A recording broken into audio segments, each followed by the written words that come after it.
And welcome to my YouTube channel. And in today's episode, we're going to be discussing 6 risk factors for raised blood cholesterol. My name is Viddeo. I'm a medical doctor and specialist in public health medicine. I'm also the host of this podcast.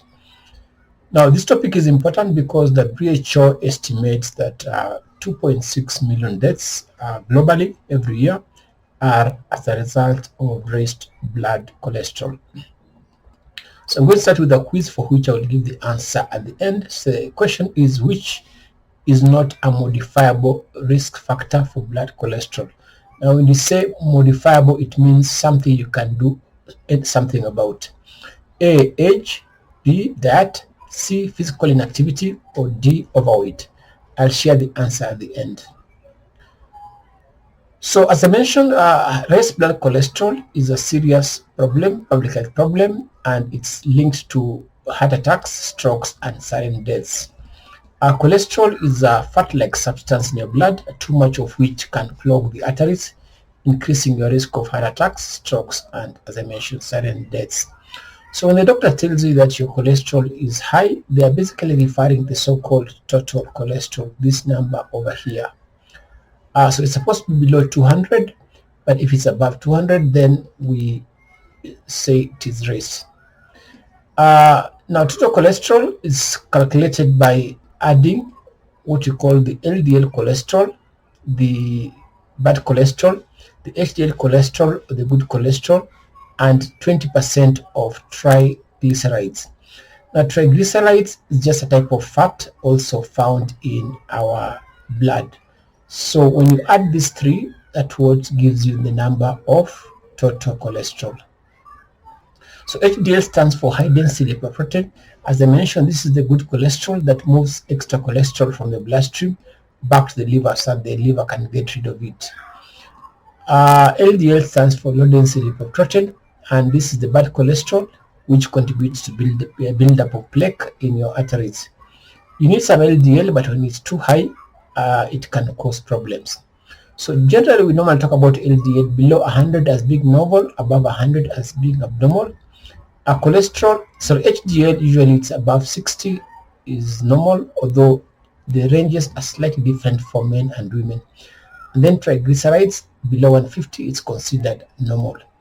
As I mentioned, triglycerides is a type of fat which can also cause atherosclerosis.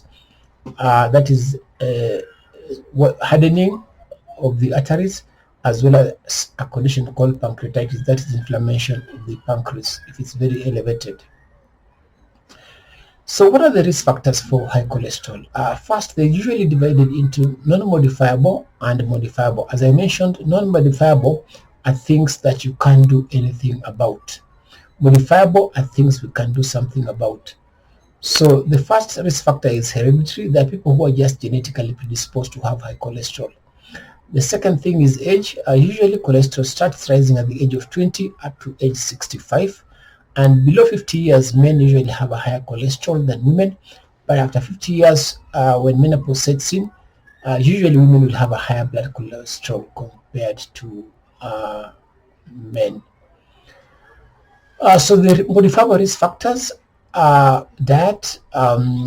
Normally, diet high in saturated fats will raise the bad cholesterol.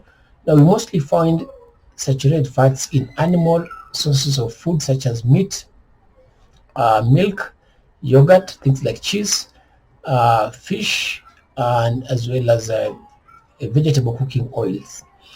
The other dietary risk factor is what you call trans fats. Now, trans fats is a type of fat which is made through manufacturing when liquid oil is turned into solid. So if you see anything called hydrogenated oils or partial hydrogenated, just know that it has trans fats.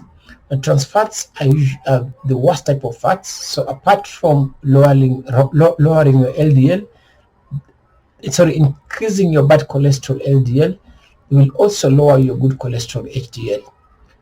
As I mentioned, cholesterol is found only in animal food sources. However, consuming saturated fats in vegetable oil will raise your level of LDL and lower HDL, which will increase your risk of heart attacks and strokes.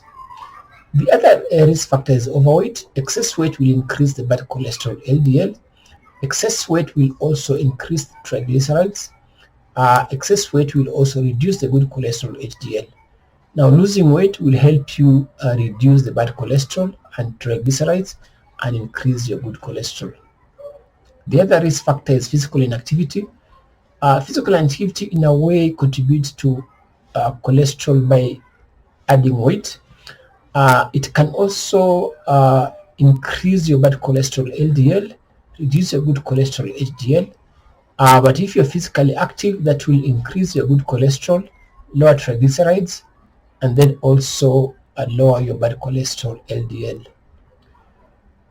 So back to our quiz, the question was asking which one is not a modifiable risk factor for high blood pressure. The answer is age. It's non-modifiable because you can't change your age. Your age, sex, and genetics, you can't change. The rest, diet, physical inactivity, overweight, are modifiable because you can change the same. Thank you very much for listening. This podcast was brought to you by Kiki Afia. My name is Viddeo Bogo. I'm a medical doctor and specialist in public health medicine. You can support us by subscribe to my YouTube channel. The link is below in this post. Until next time, bye bye.